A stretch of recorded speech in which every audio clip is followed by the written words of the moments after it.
BJP पर अक्सर संघ के दबाव या संघ के वरद हस्त की बात भी आती है। विचारधारा है और संघ कोई किसी के लिए अछूत विचारधारा तो है नहीं। ये खुलेआम कहा जा सकता है। बिल्कुल, कोई इसमें दो राय है ही नहीं। योगी जी वैसे भी साधु वेश में हैं, किसी अपने लिए तो काम कर नहीं रहे। जहाँ तक योगी जी का सवाल है, मोदी जी का सवाल है, इस देश के लिए काम कर रहे हैं वो लोग। मैंने ऐतिहासिक काम भी किए।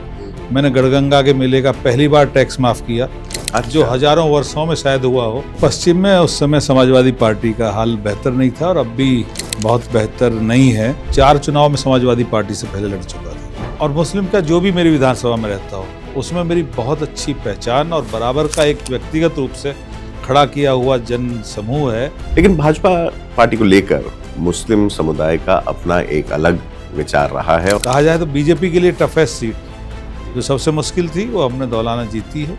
जैसे धौलाना ग्रामीण क्षेत्र है तो वहाँ किसानों को गन्ने की फसल है, तो एक गन्ना काउंसिल की स्थापना किसी विधानसभा में हो जाए जो नहीं थी, वो हमने की है।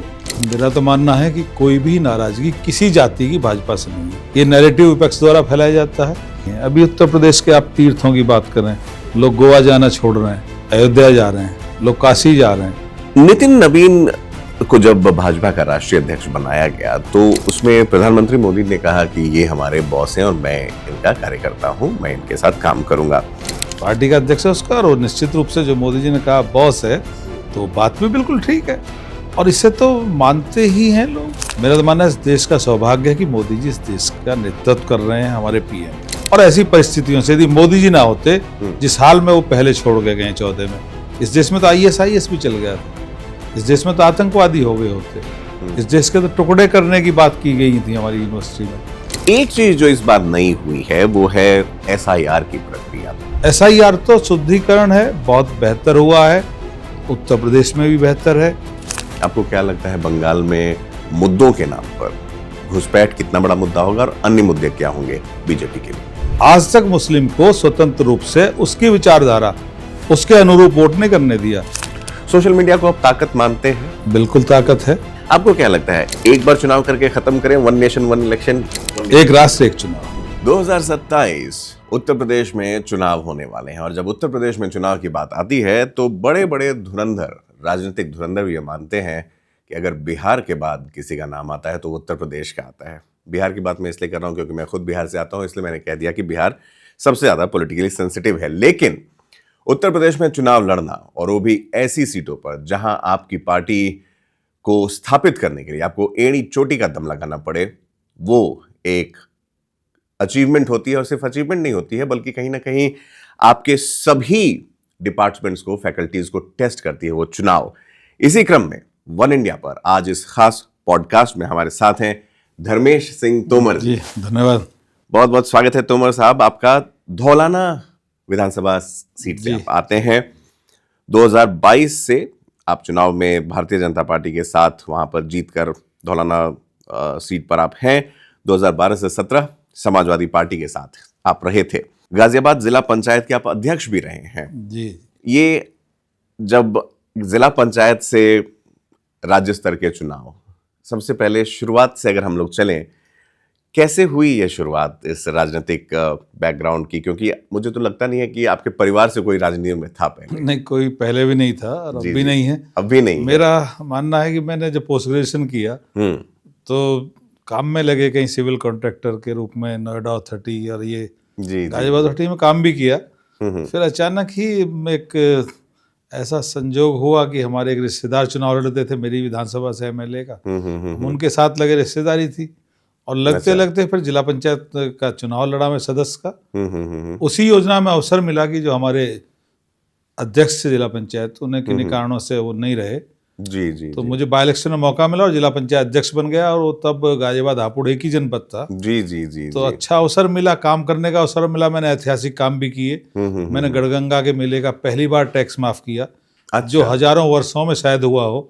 उससे पहले कभी वो टैक्स नहीं होता था। वहाँ जो श्रद्धालु वहाँ जाते थे, उनकी गाड़ी, बुग्गी, बैलगाड़ी, और उनसे हमने टैक्स को माफ किया। बड़ा अच्छा लोगों ने सराहा। उसके बाद 2002 में MLA लड़ने का अवसर मिल गया, चलते रहे। एक बड़ा मुश्किल क्षण होता है, खास करके तब जब आप उम्र के उस पड़ाव पर जब आप रहे होंगे, तो राजनीतिक एक्सपीरियंस की शुरुआत रही होगी, पहले 2 चुनावों में हार का सामना करना पड़ा आपको, उस पर कैसे हिम्मत जुटाई फिर तीसरे चुनाव के लिए? पश्चिम में उस समय समाजवादी पार्टी का हाल बेहतर नहीं था और अब भी बहुत बेहतर नहीं है। तो ऐसे समय में मैं जब पहली बार विधायक बना तो अकेला एनसीआर में मैं समाजवादी पार्टी का विधायक था। नोएडा से कोई समाजवादी से नहीं जीत सका था। तो मेरे अपने प्रयास से और व्यक्तिगत रूप से लोग जहाँ 1995 से, उससे पहले हमारे एक रिश्तेदार चुनाव लड़ते थे, हमारे यहाँ विधायक थे वो, उन्हें भी 89 से चुनाव लड़ाए, 3 बार 4 बार चुनाव लड़ाए। उनका विधानसभा का मेन कार्यालय मैंने खुद संचालित किया। तो वो कुछ तजुर्बा हुआ। फिर लोगों से जो व्यक्तिगत संबंध हुए वो इस हद तक आज भी मेरे पास हैं, इसमें कोई मुझे संकोच नहीं है कहने में कि वो बहुत बड़ी तादाद में पश्चिम उत्तर प्रदेश के गिने चुने कुछ लोगों में से जो मेरा व्यक्तिगत आधार है मैं उसमें हूँ जी। तो वो व्यक्तिगत आधार ही आज तक है और वो ही हमें आगे ले जाएगा। जी, ये मैं बिल्कुल ये बात मैं आपसे पूछना चाहता था कि ये कॉम्बिनेशन कहीं ना कहीं बड़ा नया सा है। आप व्यक्तिगत संबंध की बात तो आप जो आप कर रहे हैं वही परिलक्षित होती है। मुस्लिम बहुल सीट है आपकी धौलाना, और बीजेपी के लिए उनको या बीजेपी के टिकट पर उनको जीतना, उनके मनोबल को जीतना, इसके पीछे का क्या कारण या क्या लॉजिक कैसे रहा? व्यक्तिगत संवाद? हाँ, उसका बड़ा कारण तो व्यक्तिगत ही है, क्योंकि 4 चुनाव में समाजवादी पार्टी से पहले लड़ चुका था। तो मुस्लिम्स में और मुस्लिम का जो भी मेरी विधानसभा में रहता हो उसमें मेरी बहुत अच्छी पहचान और बराबर का एक व्यक्तिगत रूप से खड़ा किया हुआ जन समूह है।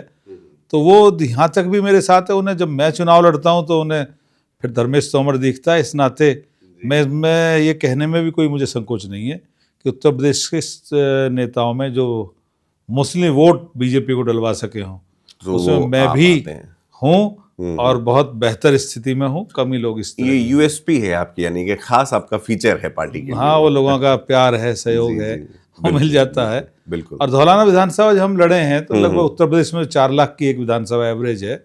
उसमें हमारे यहाँ 1,85,000 से ज़्यादा तब भी मुस्लिम मतदाता था। और हम सामान्य चुनाव में कहा जाए तो बीजेपी के लिए टफेस्ट सीट जो सबसे मुश्किल थी वो हमने धौलाना जीती है। तो उसे पार्टी ने सराहा भी। बिल्कुल। आपके अगर हम पर्टिकुलर केस को लें तोमर जी, तो क्या आपको लगता है कि ये पार्टी के लिए पूरे राज्य स्तर पर एक अलग नैरेटिव भी प्रस्तुत करता है? निश्चित रूप से पार्टी हर चीज़ को भाजपा है बहुत माइन्यूटली देखते हैं और कार्यकर्ता का यहाँ सम्मान भी है। तो निश्चित रूप से जो हमारा है, जो हमें मिल सका है, और पहली बार धौलाना में मेरे साथ या मुझे प्रत्याशी बना के भाजपा ने धौलाना में बीजेपी ने एमएलए जीत दर्ज की है। तो निश्चित रूप से पार्टी उसे कहीं ना कहीं संज्ञान में रखती है और सब लोग जानते हैं जी, कहीं कोई वो नहीं है। चलिए, एक आखिरी सवाल लेंगे, फिर हम आगे पार्टी की रणनीति पर आएंगे। धौलाना विधानसभा के लिए, वहाँ के रहने वालों के लिए, वहाँ के बाशिंदों के लिए ऐसी क्या रणनीति आप आगे के लिए देखते हैं जो वहाँ की अभी आवश्यकता बनी हुई है, जिस पर समय या ध्यान और भी देने की ज़रूरत है, जिससे उन्हें भी भरोसा हो कि उनके जो नुमाइंदे हैं उनके लिए काम कर रहे हैं? धौलाना के लिए जो मूलभूत समस्याएं थी, मैं पहले भी एमएलए रहा हूँ 12-17 में, हमने उन पर काम किया। जैसे धौलाना ग्रामीण क्षेत्र है तो वहाँ किसानों को गन्ने की फसल है तो एक गन्ना काउंसिल की स्थापना किसी विधानसभा में हो जाए, जो नहीं थी, वो हमने की है। किसानों की दूसरी समस्या की है, मेरे यहाँ एक लखवा बढ़ाना वगैरह है जो एजुकेशन का हब है। मेरी विधानसभा में 4 मेडिकल कॉलेज विधानसभा के अंतर्गत आते हैं। एक विधानसभा में 4 मेडिकल कॉलेज होना, और वो बड़े ठीक से बिना किसी न्यूसेंस के बहुत बढ़िया अच्छे ढंग से चारों विद्यालय चल रहे हैं। चलिए, ये ज़्यादा ज़रूरी है कि चल रहे हैं। डिग्री कॉलेज बहुत हैं, इंटर कॉलेज बहुत हैं, इंजीनियरिंग कॉलेज तो मुझे लगता है कितने ही गाँव की सड़क पे इंजीनियरिंग कॉलेज हमारे यहाँ है। और पिलखवा के लिए जब एक नगर है, एक नगर पालिका है पिलखवा 1975 से, उसके लिए हमने रेलवे के ओवर ब्रिजों की बात की हुई, कभी भी सैंक्शन कराया है, एक काम चल रहा है। तो जो समस्याएं वो दूर की हैं। और एक सबसे बड़ी बात है कि मैं निरंतर एमएलए बनने के बाद, मेरा एक छोटा सा पैतृक आवास है पिलखवा में, वहाँ रहता हूँ, जो मेरे पिताजी का बना हुआ है। मैं जनता के बहुत करीब हूँ। मैं हारा तब भी वही हूँ, जीता तब भी वही हूँ। ना मुझ में परिवर्तन है, ना मेरी विचारधारा में परिवर्तन है। मैं जन सामान्य के लिए हूँ, लोगों के लिए हूँ। और बड़ी प्रसन्नता होती है जब कोई व्यक्ति आता है कि उसकी कोई समस्या मैं सॉल्व कर सकूँ। तो ये बड़ी रणनीति है और बड़ा आधार है भविष्य के लिए काम करने। चलिए, बहुत बढ़िया। आप पिलखवा के लिए, और मैं तो कहूँगा पूरे दिल्ली एनसीआर के लिए ही आप एक लोकल बॉय की तरह हैं, जो कि वहाँ के लोगों की समस्याओं को भी समझता है। तोमर साहब, बिहार का हमने जिक्र किया था। बिहार की राजनीति बहुत हद तक जातिगत समीकरणों पर भी चलती है और उत्तर प्रदेश की राजनीति भी उससे दूर नहीं है। अगर हम एक पैनी दृष्टि डालें आपकी सीट पर, तो जो भाजपा के उत्तर प्रदेश में 40 से ज़्यादा ठाकुर विधायक हैं और समय समय पर अलग अलग जातियों के साथ टकराव और समस्याओं की खबरें आती हैं। इस नाराजगी की राजनीति को आप कैसे देखते हैं, खास करके पश्चिम उत्तर प्रदेश के ताने बाने के संदर्भ में? मेरा तो मानना है कि कोई भी नाराजगी किसी जाति की भाजपा से नहीं है। ये नैरेटिव विपक्ष द्वारा फैलाया जाता है। माना कहीं कुछ राजपूत विधायक एक जगह बैठ लें तो पता नहीं ये क्या कर रहे हैं, कहीं ब्राह्मण विधायक बैठ जाएं, जबकि ऐसा कुछ नहीं है। लोग बैठ सकते हैं, लोग बुला सकते हैं। ये नैरेटिव हर चुनाव में ही फैलाया गया कि राजपूत नाराज है। मेरी विधानसभा से 100 वोट राजपूतों की बाहर नहीं हुई है बीजेपी से, जबकि उससे पहले राजपूत प्रत्याशी भी था। फिर इस बार प्रत्याशी बदल के गाजियाबाद से अतुल गर्ग जी किए गए। तो नैरेटिव मात्र है और भाजपा सभी जातियों की पार्टी है। अच्छा, भाजपा किसी जाति का तो सबकी बात करने वाले हैं, सबका साथ सबका विकास। तो सब लोग यदि अपनी पार्टी किसी को आज मानते हैं उत्तर प्रदेश भर में, तो भाजपा को ही अपनी पार्टी मानते हैं। हर जाति मानती है। आप किसी जाति से बात करें तो ये नहीं कह सकता भाजपा उसकी पार्टी नहीं है। तो जहां इतना बड़ा हम पे जन समुदाय हो और जो सबकी पार्टी हो, उससे तो लड़ पाना किसी के लिए जो पार्टी जातिवाद की बात करती हो, अच्छा, वो बिल्कुल अपनी पनाहों में रहेंगी। देखिए तोमर साहब, ये बात आप कह रहे हैं तो मैं इसको ज़रूर मान भी लूँ, क्योंकि आप जिस जन समुदाय को आप रिप्रेजेंट कर रहे हैं, मुस्लिम समुदाय उसमें काफ़ी ज़्यादा है। लेकिन भाजपा पार्टी को लेकर मुस्लिम समुदाय का अपना एक अलग विचार रहा है और हमने देखा है कि पार्टी लीडरशिप भी उस पर काम करती है और यही, जैसे मैंने कहा, आपकी यूएसपी भी बनती है। क्या आपको लगता है तब भाजपा को पूरे राज्य में जातिगत समीकरणों से ऊपर उठकर एक ऐसी पार्टी माना जाता है जिसको लोग वोट दें शासन के लिए, प्रशासन के लिए, सुरक्षा के लिए? संभव है ऐसा? बिल्कुल, भाजपा उसी तरह की पार्टी है, बन चुकी है और सबके लिए भाजपा है। उत्तर प्रदेश में आप बात करें तो जो काम हुआ है, जो अपराध पे काम हुआ है, अब सब आसानी से अपने को सुरक्षित महसूस करते हैं। कोई बच्ची पढ़ने जाए, कोई महिला काम को जाए, तो घर वाले चिंता में नहीं डूबते हैं कि कहीं कुछ परेशानी तो नहीं है। सब बड़े आराम में हैं। आदरणीय मुख्यमंत्री जी की घोषणा भी है कि एक चौराहे पे करोगे तो अगले चौराहे पे यमराज के दर्शन भी हो जाएंगे। तो लोगों को शायद हुए भी हैं। तो जो लॉ एंड ऑर्डर जो मेंटेन है, कानून व्यवस्था है, उसी का एक परिणाम भी है कि हम उत्तर प्रदेश में हर चीज में आगे चल रहे हैं। एक युवा नेता के तौर पर मैं आपको बताऊं, क्योंकि जिस तरह के सेंटिमेंट्स हैं इस पूरे के पूरे प्रकरण को लेकर, उसमें आपके जैसे कद्दावर नेता अगर ये अप्रोच रखते हैं और ये सोच रखते हैं, तो मुझे लगता है कि मैसेज काफ़ी दूर तक जाती है। एक सवाल जो मैं जानना चाहूँगा आपसे तोमर साहब, वो ये है कि बीजेपी पर अक्सर संघ के दबाव या संघ के वरद हस्त की बात भी आती है। इसको आप जैसे भी इसको रेफर करें, अभी शताब्दी वर्ष भी आ गया है राष्ट्रीय स्वयंसेवक संघ का। विपक्ष इस पर हमेशा से हमलावर रहा है। आप संघ की भूमिका को कैसे देखते हैं पार्टी और देश के उत्थान के नजरिए से?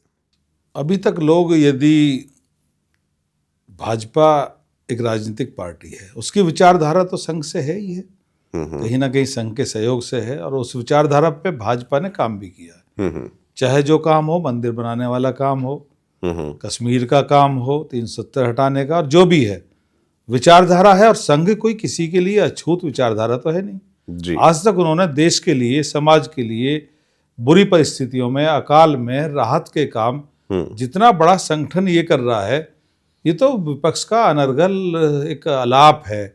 उनकी राजनीति दिशाहीन है, कुछ तो उनका है नहीं। वो क्या किसी विचारधारा की बात करें, वो लूट की बात करें, वो कहीं भी भग लेंगे, कभी तो कहीं गोली चलवा देंगे, कभी कहीं बहुत बड़े हितैषी बन जाएंगे। तो जो अनर्गल प्रलाप है, जो उन पे, मेरा मानना है विचारहीन, मुद्दाहीन राजनीति, तो हमारे मुद्दों को कैसे चैलेंज कर देंगे? और जहां हमारी विचारधारा है वो है, उससे तो अलग होने की बात ही नहीं, ना सोच सकते हैं। संघ देश के लिए बेहतर है और हमारी पार्टी संघ की विचारधारा के अनुरूप है। ये हम सबके लिए अच्छा है, राष्ट्र के लिए अच्छा है। ये खुलेआम कहा जा सकता है। बिल्कुल, कोई इसमें दो राय है ही नहीं। जी। हमारा हर व्यक्ति, आप तो बहुत बड़े एंकर हैं, आपने बड़े बड़े नेताओं के देश में इंटरव्यू लिए, तो कहीं कोई विषय ही नहीं है। जी, ये स्पष्ट करना इसलिए भी ज़रूरी था क्योंकि कई बार जो एक बात उठ जाती है कि भाई कहीं पार्टी संघ से नाराज तो नहीं है, संघ पार्टी से नाराज तो नहीं है, इसको दरकिनार करने के लिए अगर एक संवाद आता है तो इसलिए मैंने उसको स्पष्ट तौर पर पूछना चाहा। वो भ्रम में है जो लोग ये सोचते हो संघ पार्टी से नाराज है, पार्टी संघ से नाराज है।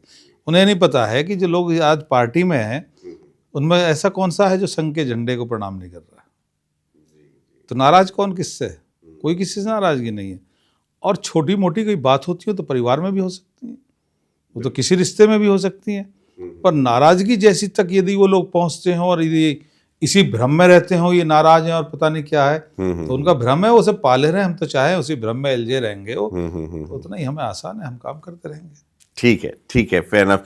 हम लोग आते हैं जो नए भाजपा के अध्यक्ष बने हैं उन पर भी हम चर्चा करेंगे, लेकिन भाजपा के अध्यक्ष से पहले राज्य में चर्चा करें। योगी मॉडल ये काफी चर्चा में शुरू से रहा है, अब भी है।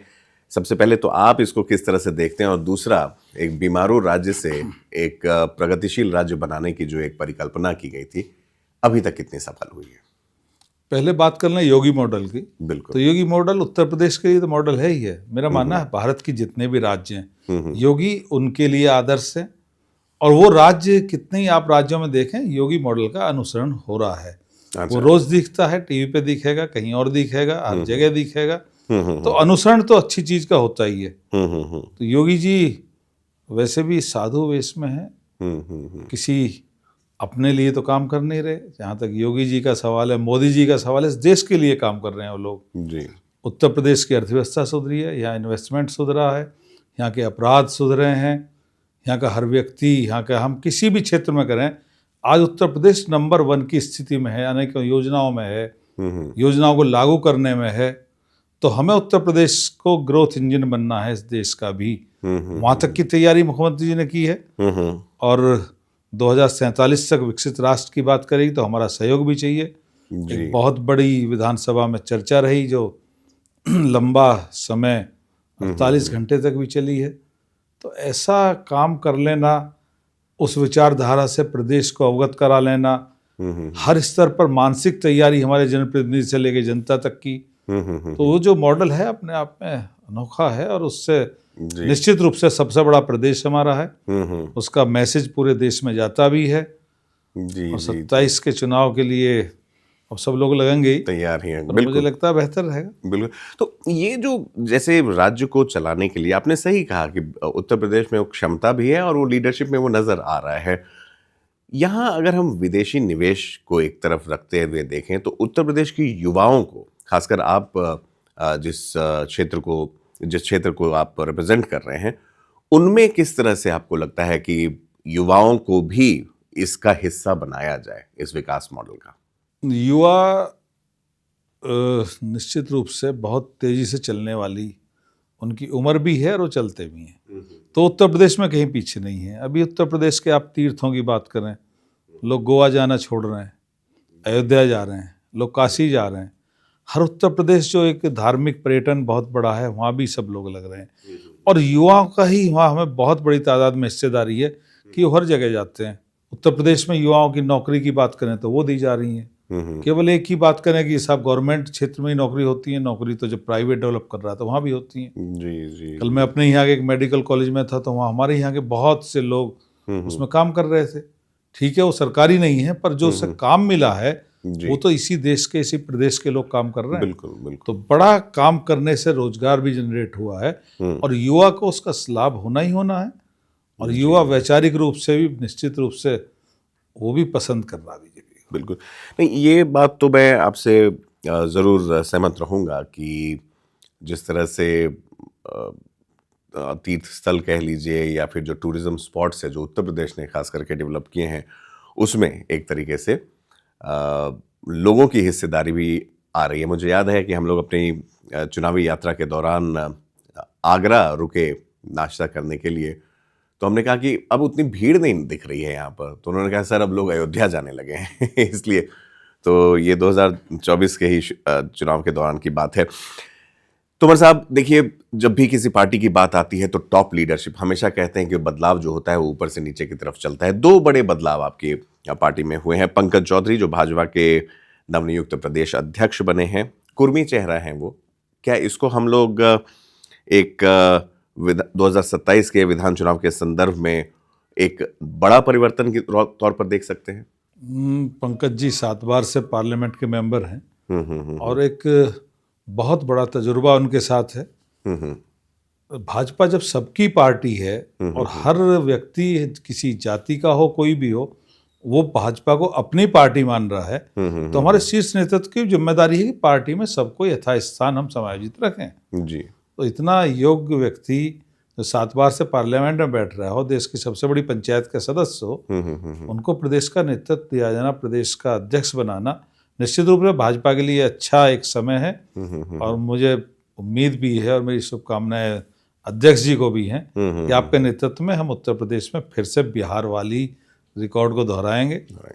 325 प्लस एमएलए 2027 में बीजेपी के इस बार जीत रहे हैं। तो धर्मेश जी, चाहे बात पंकज चौधरी की हो या नितिन नवीन की, आप कह रहे हैं कि योग्यता ही पहली सीढ़ी और पहला क्राइटेरिया होता है बीजेपी के लिए अपने अध्यक्षों को चुनने का। क्या ऐसा है कि हम ये मान के चलें कि वो किस जाति से आते हैं, वो किस वर्ग को रिप्रेजेंट करते हैं, वो मुद्दा नहीं होता है? भाजपा कार्यकर्ता की पार्टी है और अभी जो दोनों, चाहे हमारा उत्तर प्रदेश में प्रदेश अध्यक्ष की बात कहें, चाहे देश के अध्यक्ष की बात कहें, तो आम व्यक्ति, आम कार्यकर्ता, उसे स्थान दिया जाना, उसे आगे रखना, ये पार्टी का लंबा चलने का एक, सभी पार्टी के लोगों का हौसला बढ़ाने का एक जरिया है जी। और बहुत बेहतर चुनाव है। चाहे देश के अध्यक्ष की बात करें, जो व्यक्ति लगातार 5 बार विधायक रहा हो, मैं एक अपनी तरफ से बात कहना चाहूंगा जी कि विधायक ही एक राजनीति का एक शुरुआत के स्तर, जहां कहा कि कन्फर्म प्लेटफॉर्म पे आदमी खड़ा है। दूसरा, उसके द्वारा जन समुदाय का भला जो होता है, लोग रोज उनके पास आते हैं, तो वो एक सक्षम स्तर है और जनता की नब्ज पे उसे रोज काम करना होता है। बिल्कुल, उनकी समस्याएं। तो 5 बार विधायक रह लेना, इसका मतलब वो व्यक्ति समाज की समस्याओं से, समाज की नब्ज से बहुत करीबी से जानकार है और ऐसे व्यक्ति को राष्ट्रीय अध्यक्ष बनाया जाना, ये बहुत बड़ी जीत है, आम कार्यकर्ता की जीत है। और यही भाजपा की नीति है जो भाजपा ही कर सकती है। नहीं तो समाज, जो दूसरी पार्टी हैं, वो तो परिवारवादों में लगी है। उनके तो अध्यक्ष भी तय हैं, उनके बाद वो बनना, उसके बाद उसका पुत्र बन जाना है। और जिनके पुत्र ना हो किसी दूसरी पार्टी में, तो वो अपना किसी और रिश्तेदार की तरफ चले, उनके पुत्र मिल जाए उन्हें। जी। और भगवान करे उनके भी पुत्र हो जाए, ऐसा कुछ ईश्वर उन्हें भी दे। चलिए, ये परिवारवाद को लेकर हमेशा से भाजपा को एक, मुझे लगता है, एक अपर हैंड रहा है ऑपोजिशन पार्टीज पर। नितिन नवीन को जब भाजपा का राष्ट्रीय अध्यक्ष बनाया गया, तो उसमें प्रधानमंत्री मोदी ने कहा कि ये हमारे बॉस हैं और मैं इनका कार्यकर्ता हूं, मैं इनके साथ काम करूंगा। इसको लेकर काफ़ी अटकलें भी लगाई गई, विपक्ष ने भी अपनी बात रखी। जब प्रधानमंत्री मोदी कहते हैं कि बीजेपी अध्यक्ष जो हैं वो उनके बॉस हैं, कितना चरितार्थ ये होता है पहले, और कितना संभव होता है ये?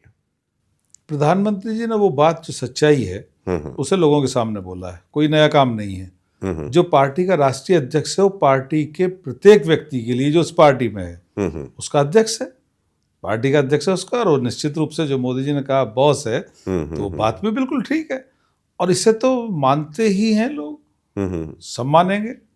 तो हमारे अध्यक्ष बहुत सुगमता से काम करें, बेहतर ढंग से वो काम करें, सबके लिए एक अच्छा मैसेज दिया गया कि वो पार्टी के बॉस हैं। हाँ, क्योंकि विपक्ष कहने लगा कि नहीं, फैसला तो मोदी जी ही लेंगे, नितिन नवीन को बस रखा है कि भाई एक रिप्रेजेंटेशन के लिए। विपक्ष अपने आप में देख लें उन्हें क्या क्या करना है। वो हमारे यहाँ इतना अपना समय व्यतीत कर रहे हैं, इसका मतलब वो ठाली हो चुके हैं पूरी तरह, उन्हें अपनी पार्टी नहीं दिखती है। तो हमारे में लगाएं दिमाग, उनसे तो बहुत पार है भाजपा, उनके हाथ आने वाले कहीं कुछ है नहीं जी। एक जो अक्सर भाजपा को, मुझे लगता है, जिस सवाल का सामना करना पड़ता है धर्मेश जी, और वो सवाल आता है हमारी बातचीत के दौरान भी, इस पॉडकास्ट की वो बात आ रही थी कि ब्रांड मोदी अभी हर तरफ काम कर रहा है, पार्टी के लिए, लोगों के लिए, देश के लिए। कई ऐसी चीज़ें इस बीच हुई हैं पिछले साल तक में, चाहे ऑपरेशन सिंदूर हो या फिर अमेरिकी दबाव के नीचे झुकने न झुकने का जो क्रम रहा भाजपा का अभी तक का, देश की सरकार का, उन सब को लेकर केंद्र में मोदी की जो सरकार है, आपको लगता है कि ब्रांड मोदी ही उनकी सबसे बड़ी ताकत है या उसके बियॉन्ड भी हम कुछ देख सकते हैं? जहाँ तक मोदी जी का सवाल है और ब्रांड मोदी की बात करें, मेरा तो मानना है इस देश का सौभाग्य है कि मोदी जी इस देश का नेतृत्व कर रहे हैं, हमारे पीएम है। और हम ही नहीं, हमारा भाजपा ही नहीं, कोई भी आदमी थोड़ा देर शांति से सोच ले तो मोदी जी विश्व के सबसे लोकप्रिय नेता हैं। उनके नेतृत्व में देश बढ़ा है, विषम परिस्थितियों में यूरोप आपके साथ खड़ा होने को तैयार है। हम लोग बढ़ती हुई देश की अर्थव्यवस्था हैं, ग्रोथ रेट हमारा सबसे ज़्यादा है, जहाँ दूसरे देश नीचे की तरफ जा रहे हैं। और ऐसी परिस्थितियों से यदि मोदी जी ना होते, जिस हाल में वो पहले छोड़ के गए 14 में, इस देश में तो ISIS भी चल गया था, इस देश में तो आतंकवादी हो गए होते, इस देश के तो टुकड़े करने की बात की गई थी हमारी यूनिवर्सिटी में, भारत तेरे टुकड़े होंगे। जहाँ ऐसी बात करते हैं वो लोग, जहाँ उनका इलाज होता हो। और मैं तो कह रहा हूँ कि जहाँ तक इस का सवाल है नक्सलवाद, वो हमने वहाँ तक तो करा जहाँ आतंकवाद है। अर्बन नक्सलवाद की समझ आती है, एक नया शब्द आता है, अर्बन नक्सलवाद है। जी, ये मैं तो कहता हूँ अर्बन नक्सलवाद के बाद भी एक नक्सलवाद नेताओं में नक्सलवाद है। अच्छा, जो दूसरे विपक्ष की पार्टी है, इनका नक्सलवाद हर क्षेत्र में आगे चढ़ के बोलता है, व्यर्थ में बोलता है, और वो बिल्कुल नक्सलवादियों की तरह इस देश के विरोध में सोचते हैं, देश के हित में नहीं सोचते हैं। वो सनातन के विरोध में सोचते हैं, अवसर मिल जाए तो कुछ और कहीं कुछ। तोमर जी, वो भी इन पार्टियों का नक्सलवाद है, पार्टियों का नक्सलवाद है। बीजेपी उसको उस तरह से देखती है। लेकिन एक और बात ये आई है, एक चीज जो इस बार नई हुई है वो है SIR की प्रक्रिया। और मनरेगा, जी राम जी मुद्दों को लेकर हम कई ऐसी चुटीली बातें भी देख रहे हैं विपक्ष की ओर से, जहां वो उसके नाम को ही भ्रमित कर दे रहे हैं, ग्राम जी बोल दे रहे हैं, हर तरह की चीजें आ रही हैं। 2 सवाल इसमें होगा आपसे। पहला, कितना सफल आपको लगता है ये SIR और जी राम जी का पूरा प्रकरण रहा? और दूसरा, क्या पश्चिमी उत्तर प्रदेश में जी राम जी के आने से या सर कराने से कुछ बदलाव या कुछ फायदा नजर आता है? पहले तो SIR की बात कर लें। SIR जिस राजनीति से देश की सत्ताएं तय हो रही हैं, जहां जिसके कारण आगे देश चलना है, यदि उसकी वोटर लिस्ट प्रॉपर नहीं रहेंगी, और ये भाजपा का कोई कार्यक्रम तो है नहीं, ये तो पहले से चलता आया, पहले और सुधारे भी हैं। और अभी निकला है कि बहुत से लोग कभी कहीं वोट बना लेते हैं, फिर वहां से माइग्रेट हो गए तो वोट व्यर्थ में वहां पड़ी है। उन्हें वो राजनीति में गलत लोग उन्हें कहीं मिसयूज ना कर लें, तो वोटर लिस्ट का शुद्धिकरण तो अनिवार्य है। वो संविधान कहता है, पहले से होता है, कानून के तहत होता है, नियम के अनुसार भी वो उसे कहना कि ये सब है, क्योंकि जहां भी हैं, जैसे हमारे आप महानगर नोएडा हम बैठे हैं, गाजियाबाद की बात करें, तो यहाँ भी तो बहुत से लोग SIR में वोट कर रहे हैं जी। कुछ लोग बाहर से आए, कुछ दिन रहे, निकल गए, किसी ने मकान बदल लिया, तो उसमें किसी जाति, वर्ग, समुदाय की बात नहीं है। ठीक, SIR तो शुद्धिकरण है, बहुत बेहतर हुआ है, उत्तर प्रदेश में भी बेहतर है। विपक्ष तो कुछ ना कुछ, उन्हें तो कोई गाना है तो उनका रहा है, प्रलाप मात्र मानता हूं मैं। आपने उनको एक और दे दिया। पहले वो बोलते थे कि वोटिंग मशीन में गड़बड़ी है, अब वो SIR को भी, तो दूसरा उनको आपने एमिनेशन दे दिया है। वो अभी और बहुत बुरे दिन देखने जा रहे हैं, तो इसलिए उन्हें यही सब कुछ कहने के लिए तो यही बचेगा। उनका अगला उत्तर प्रदेश से उन्हें दिखा देगा कि कहाँ कहाँ उनकी क्या है। दूसरा, जी राम जी की आप बात कर रहे हैं। जी। राम जी, यदि इस योजना के बीच में एक नाम आता है, उससे पहले विकसित बात कर रहे हैं हम, उससे किसी को कोई आपत्ति नहीं होनी चाहिए। राम इस देश के रोम रोम में बसने वाले हैं। हमारी सभ्यता, हमारी संस्कृति, राम हमारे आम जनमानस और समाज में व्याप्त हैं। उसी विचारधारा से ये देश चलता है। राम के आदर्शों को मानने वाले हम लोग हैं। जो व्यक्ति किसी पार्टी का राष्ट्रीय अध्यक्ष राम नाम लेने में भी परेशानी होती हो, चारों तरफ अनजान बनकर झांकता हो, कहता हो कि ये पता नहीं क्या है, और राम की जगह ग्राम बोल दे, ग्राम बोलना उसे उपयुक्त लगता हो, तो इनकी नफरत दिखती है कि ये सनातन के घोर विरोधी हैं। इन्हें सनातन से कोई लगाव नहीं है। और अभी जो एक देश में प्रकरण चल रहा है शंकराचार्य जी का, ये भी बहुत पहले कह चुके, राहुल गांधी को तो इससे निकालना चाहिए, ये तो मंदिरों में प्रवेश बंद करना चाहिए। तो ऐसे प्रकरण इनके साथ रहे हैं, पर इन्हें राम से दिक्कत है। और जहां तक सवाल इस योजना का है, पुरानी योजनाओं में यदि कमी है तो नई योजना लॉन्च होंगी। 125 दिन रोजगार देने की हम बात कर रहे हैं, रोजगार ना मिलने पे बेरोजगार भत्ते की बात कर रहे हैं, पेमेंट समय से देने की बात इस योजना में कर रहे हैं, जो पहले नहीं हो रही थी। तो यदि योजनाओं को सुधार के बेहतर करके नए आयाम उसके कुछ दे रहे हैं, हम लोगों को काम दे रहे हैं, वो डेवलपमेंट हम जो पहले फर्जी कागजों में हो रहा था, हम कह रहे हैं इंफ्रास्ट्रक्चर पे भी हो सकता है, सड़कें बनाई जा सकती हैं, दूसरे काम हो सकते हैं, तो देश की प्रगति होनी है। आप यही आप चाहो कि वो ऐसे ही बेईमानी में पैसे इधर उधर लगें जी, तो वो तो संभव नहीं है। और जहां तक हम बात करें इस एनसीआर की, तो हापुड़ जिला मेरा क्षेत्र में आता है, कुछ पार्ट गाजियाबाद भी है। यहाँ पहली जो योजना थी मनरेगा, उसका कोई काम ही बाकी नहीं था, लेबर उस रेट में यहाँ मिलती नहीं है। तो ऐसी स्वस्थ योजनाएं देश में खड़ी हों जो सबके लिए हों, डेवलपमेंट ऑफ गाँव में यहाँ भी शुरू हो जाएगा। हमारे कई जिले एनसीआर के योजना से बचे हुए थे, वो योजना सब पे लागू हो जाएगी, तभी तो देश का भला है। बिल्कुल। पर इन्हें तो काम कुछ और तो है नहीं, इन्हें तो मैं फिर कहूँगा वही करना है। बिल्कुल, देखिए, हाँ, विपक्ष का काम तो सवाल उठाना है ही, और साथ ही साथ सरकार का काम ये भी रहता है कि नाम बदला, चलिए ठीक है, 25 दिन उसमें और ऐड किए, ये एक बड़ी उपलब्धि है, लेकिन उसका फॉलोअप होना कि क्या वो सही तरीके से इम्प्लीमेंट हो रहा है, इस पर जरूर नजर बनी रहेगी। बिल्कुल, सरकार उसमें बिल्कुल लगेगी। और उत्तर प्रदेश में योगी जी के नेतृत्व में सरकार चल रही है, और सभी जगह जी, अब जो देश में मोदी जी के बैठने के बाद परिवर्तन है, उसे सब महसूस करते हैं। वो है काम करना। देश में जो काम करने की प्रवृत्ति बढ़ी है कि हर व्यक्ति चाहता है, उसकी एक वो भी है कि मोदी जी की सरकार के मंत्री निरंतर काम करते हैं, मोदी जी 18 घंटे काम में लगे हैं। तो देश को मैसेज तो ऊपर से ही होना, और वो मैसेज हुआ है। तो अब वो वाला दौर खत्म हो गया कि बहुत मस्ती में आप काट दोगे, सरकारी अधिकारियों मस्ती में काट दोगे।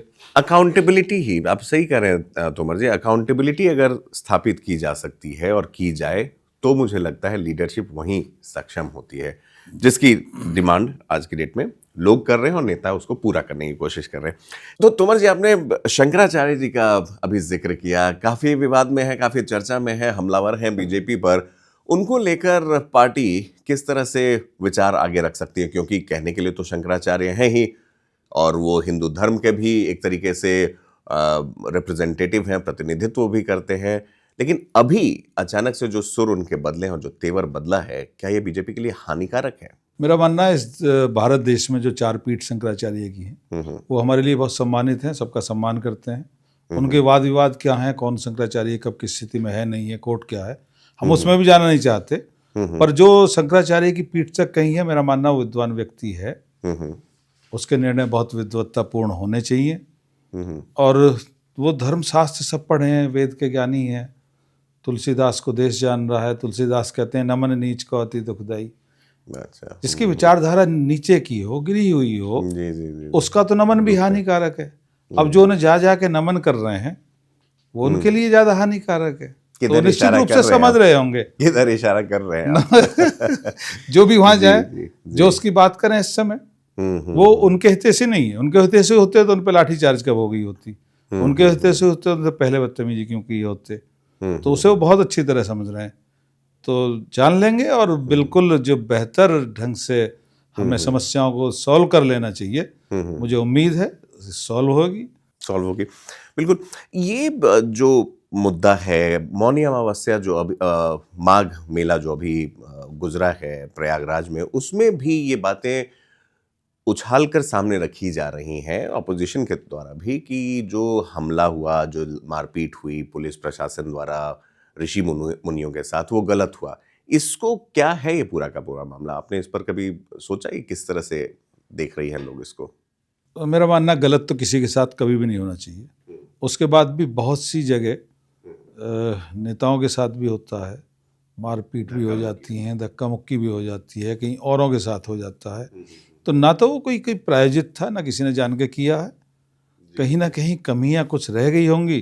तो उतना बड़ा विषय आज नहीं है कि उसे सॉल्व ना किया जा सकता हो, या कहीं से कोई होगा, वो विषय सॉल्व हो जाएंगे। और सब कुछ जान रहे हैं। जो नक्सल, राजनीतिक नक्सलवाद है ना, वही शंकराचार्य जी पहुंचेगा। उन्हें ना हिंदुत्व के भले से कोई मतलब है, वो नक्सलवाद है नेताओं का।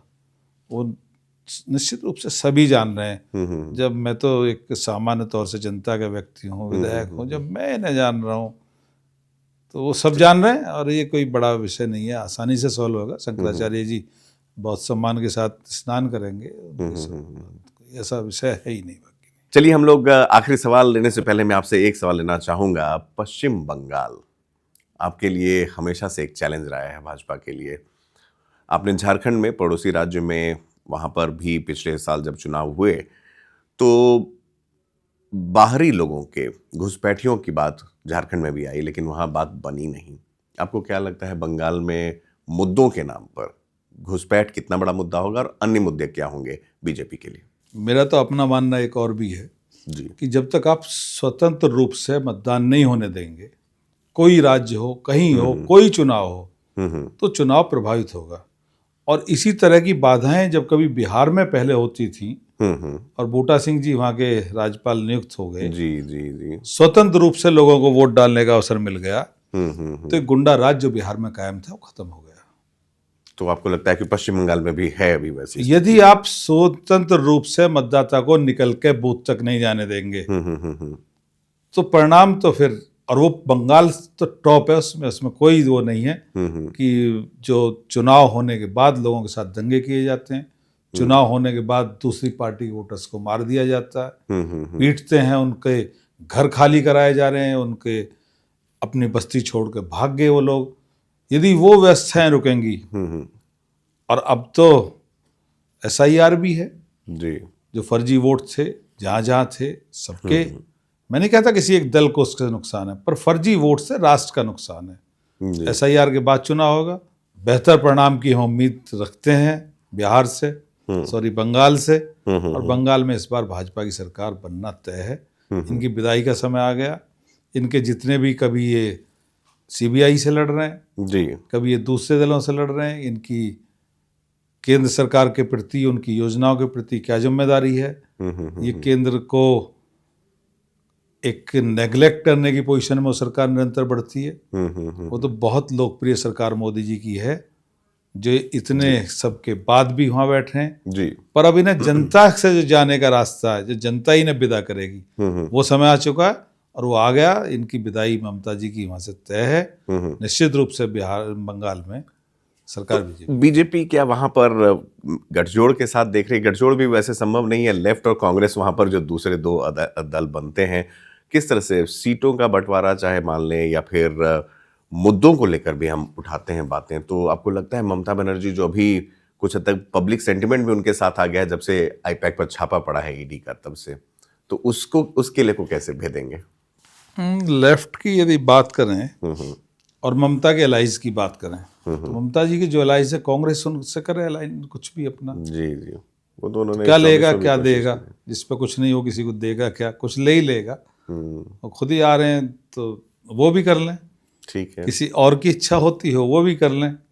और इतना स्टेट का बेहाल कर दिया, जहां बाबरी मस्जिद जैसी बात करके, मस्जिद कहीं बने, देर में धार्मिक स्थल बने, उनका कोई विरोध नहीं करता है, बन भी रहे हैं। आप एक बवाल पैदा करने के लिए, जिसने 500 साल इस उत्तर प्रदेश को दुखी रखा, उसे आप बंगाल में कर रहे हैं तो निश्चित रूप से आपके सिर पड़ेगा।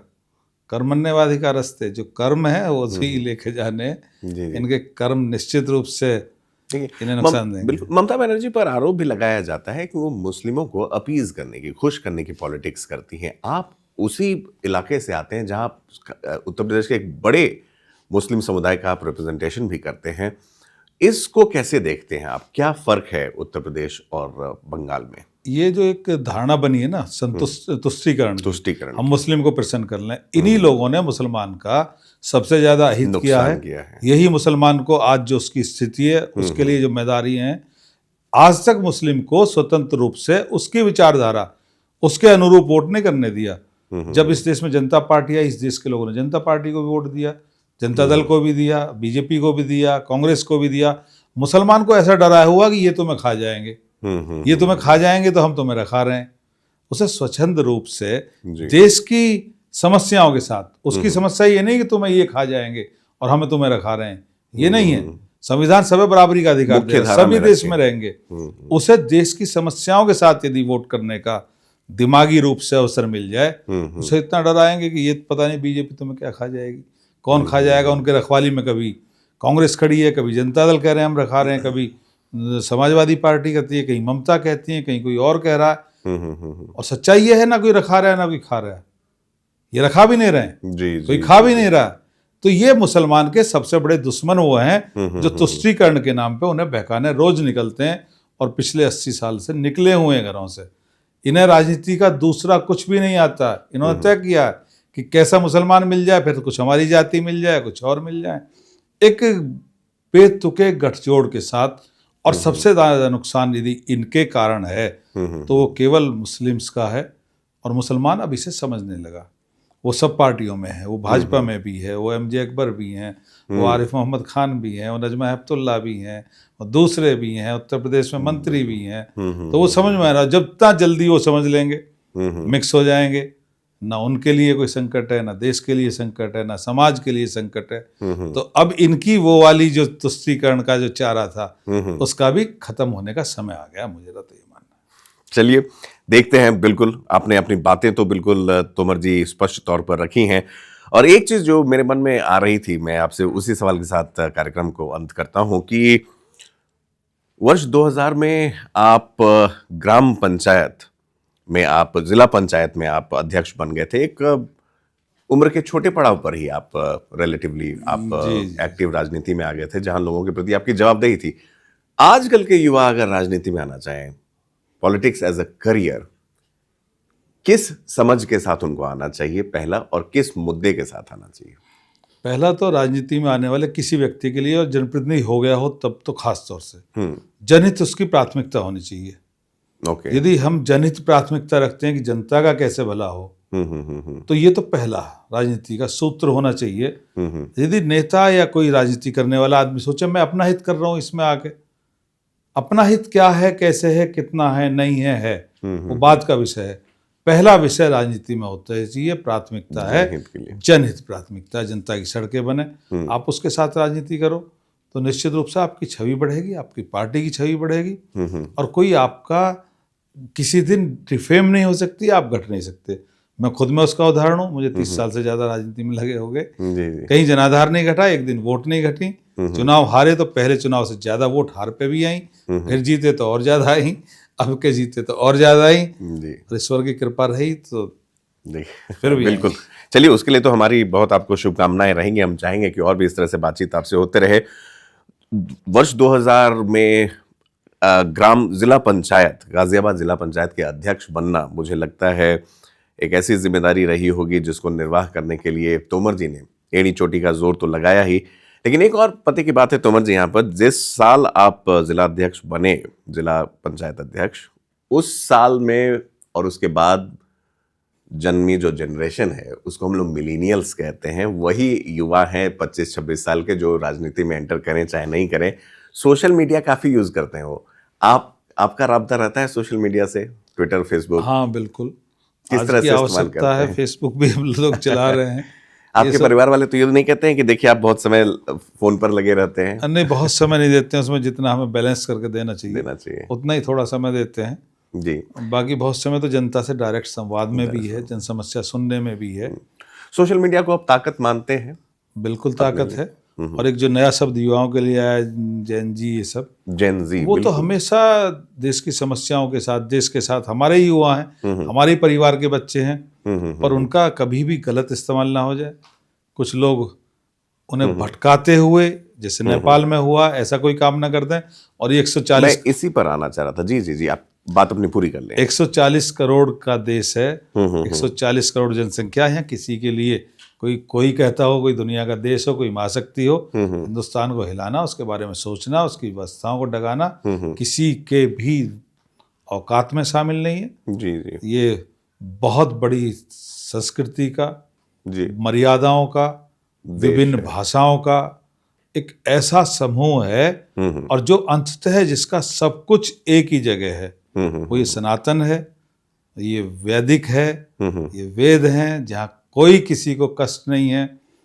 पूरा विश्व मानता है कि सबसे पुराना दुनिया का लिखित में, चाहे साहित्य का हो, धर्म का हो, पुस्तक का हो, यदि कोई है तो ये वेद हैं, और हम उस वैदिक से जुड़े हुए हैं, तो हमें हिलाना डिगाना संभव नहीं है। बिल्कुल। और उसकी एक बहुत बड़ी, अगर मुझे लगता है आप मेरे से इस मामले में तारुफ रखेंगे कि उसका एक और भी कारण है कि ये बाकी धर्मों को भी साथ में लेकर चलने का प्रयास रहता है, जो सबका साथ सबका विकास की बात है। वो भी एक धर्म तो जब से देश में हजारों साल से आप बात करें, जो लोग आए हमने उसका स्वागत किया। जी, हमारा उससे कोई वैमनस नहीं था। भारत की बहुत पहचान कम रही थे, है। माइनॉरिटी में थे। आज भी कोई माइनॉरिटी कहीं सनातन के बीच में रहती हो, वो सुरक्षित महसूस करती है। हमारी तो प्रवृत्ति ही नहीं हम किसी से लड़ें। हम तो सर्वे भवन्तु सुखिने की बात करने वाले हैं, विश्व कल्याण की बात करने वाले हैं। सभी सुखी रहें, सबका कल्याण हो। हम तो अंतरिक्ष में शांति चाहने वाले हैं। अंतरिक्ष पूरी शांति की कामना हम कर रहे हैं। ऐसी तो जो इतना व्यापकता लिए हो, जो सबकी बेहतरी की कामना करता हो, हम ये नहीं कहते हैं कि जो हमें नहीं मानता है वो कुछ और हो गया, उसे जीने का अधिकार नहीं है। सबे बराबर का जीने का, सब रचनाएं उसकी हैं, जब तक वो चाहेगा सब रहेंगे। तो इतनी महान संस्कृति से जुड़े हम लोग, हम तो अब भी स्वागत कर रहे हैं, कल भी कर रहे हैं, और आज तक हम पे कोई आरोप नहीं लग सका कि सनातन ने कहीं कहीं झगड़े करे हों। फिर भी उसके बाद जो तुष्टीकरण वाले हैं, जिन्होंने कभी भगवा को भी आतंकवादी कहने की कोशिश की हो, जी, वो भी अपनी पनाहों में हो जाएंगे।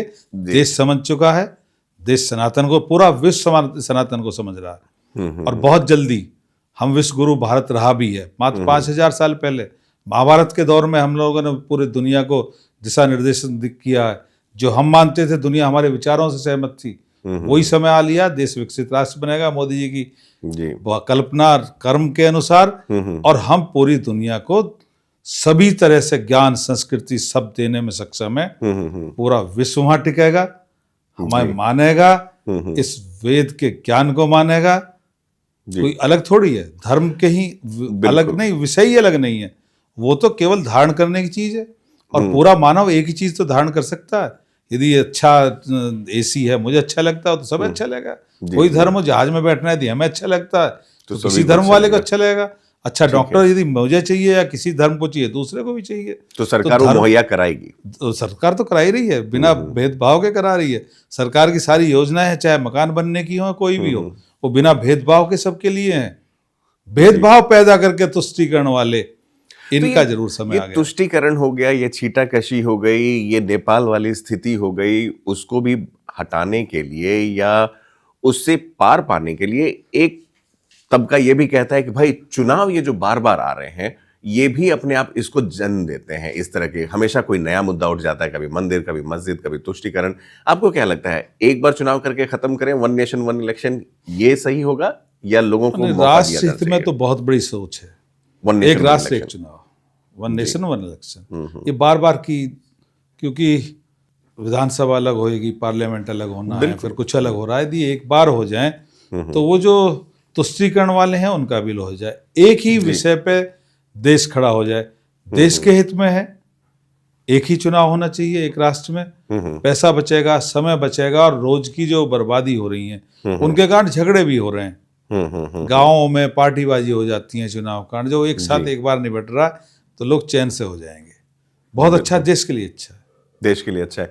वन नेशन वन इलेक्शन को लेकर अभी जिस तरह से विचार भी हो रहे हैं, मुझे लगता है ये उन चुनिंदा डिबेट्स में होगा जो देश की दिशा और दशा को निर्धारित करेगा आने वाले समय में। विधायक जी, एक आखिरी सवाल आपके ही विधानसभा क्षेत्र के लोगों के लिए भी मैं ले लेता हूं। वो कहेंगे कि हमने देश दुनिया की बात कर ली और क्षेत्र की बात कम हो पाई। धौलाना 2030, आपको क्या लगता है, किस तरह का विजन रखा जाए, किस तरह से उसको उत्तर प्रदेश के मैप पर लाया जाए विकास के रूप में, और जो उनको अभी ज़रूरत है, आपको लगता है कि उसको बेहतर करने के लिए भी आपके पास एक रोड मैप है? एक तो मेरी विधानसभा एनसीआर का क्षेत्र है, और 2 जनपद में आती है, गाजियाबाद में भी आती है, और मोस्टली पार्ट हापुड़ का है। हापुड़ का भी वो पार्ट है जो गाजियाबाद की तरफ का है। अभी जितना डेवलपमेंट आया है, इंडस्ट्री आई है, और जो बिना किसी बहुत बड़ी प्लानिंग के भी स्वतः आई है। दिल्ली से इंडस्ट्री हिली है, तो हमारे यहाँ ज़मीनें सस्ती भी थी, और अपने आप इतनी तादाद में आई है कि जहाँ बहुत चाहने के बाद भी वहाँ इंडस्ट्री इतनी पहुँची नहीं। बड़े बड़े प्रोजेक्ट आए हैं, बड़े प्लांट आए हैं। अब मेरी अगली सोच भी है, और हमने करी भी है, हमने कई मार्ग अपने करे हैं। एक मसूरी गुलावटी 4 लेन आगे बढ़ा रहे हैं, लखवा धौलाना बढ़ा रहे हैं, चौड़ा कर रहे हैं उसको। हर गाँव की सड़कें, क्योंकि इंडस्ट्री और कॉलेज और इंजीनियरिंग कॉलेज, मेडिकल कॉलेज उन गांव के संपर्क मार्गों तक पहुंच गए जो पुरानी सड़कें 3 की थी, 3 मीटर लगभग की थी, अच्छा, वो सड़कें चौड़ी हों, हों और मैंने कराई भी हैं। अभी हमारी एक लखवा की भगौता की सड़कें चौड़ी हो रही है। अच्छा, मेरे अपने गांव की तरफ एक जाने वाली सड़क है, वो भी चौड़ी करा ली है। धौलाना की, ये सब चौड़ी करा रहे हैं। तो अब एनसीआर के बसने वाले लोग, वो जो वहाँ इंडस्ट्री या कुछ भी बसाएंगे, उनको सुगमता जब ही होगी कि जब हम उनके लिए कनेक्टिविटी, इंफ्रास्ट्रक्चर कनेक्टिविटी का बेहतर बहुत आवश्यक भी है, बिल्कुल। तो वो एक तो उस पर काम देश की सरकार ने बहुत किया, भाजपा सरकार, गडकरी जी ने तो कायम ही कर दिया, आप पूरे देश में जाएं तो हमारे यहाँ NH9 निकल रहा है, लखवा से दिल्ली आने में 40 मिनट लगते हैं हमें मात्र, कहीं निकलने में। तो वो हमारे अंदर के जो हम उन्हें गलियारे कहें देश के बाद, जो हमारी विधानसभाओं में है, वो हम जितना जल्दी इंफ्रास्ट्रक्चर में सड़कें दे दें, बिजली बेहतर रही है, हमारे यहाँ बिजली घर और हमारे प्रयास से नहीं लगे, तो वो सारे प्रयास डेवलपमेंट के लिए बिल्कुल निरंतर हैं, जिससे आगे भी हम पूरा करेंगे। आने वाले दौर में यदि हमें फिर अवसर है तो हम उसे पूरा करेंगे। चलिए, इस अवसर के लिए आपको ज़रूर फिर से एक बार एड़ी चोटी का पसीना तो बहाना पड़ेगा, लेकिन एक बात तय है कि भाजपा के इस, मैं तो कहूँगा, युवा चेहरे पर जिस तरह से लोगों ने भरोसा जताया है वो अपने में ऐतिहासिक है। धौलाना विधानसभा, अगर आप इसके बारे में थोड़ा पढ़ें तो देखें, ये दिल्ली NCR के काफ़ी नज़दीक आता है, जिसकी वजह से लोगों की जो उम्मीदें होती हैं, जो ज़रूरतें होती हैं, वो कई गुना बढ़ी हुई रहती हैं। उसको पूरा करने का मादा रखने वाले धर्मेश सिंह तोमर जी आज हमारे साथ वन इंडिया के स्टूडियो में बातचीत कर रहे थे। बहुत बहुत धन्यवाद तोमर साहब। धन्यवाद। Subscribe to One India and never miss an update. Download the One India app now.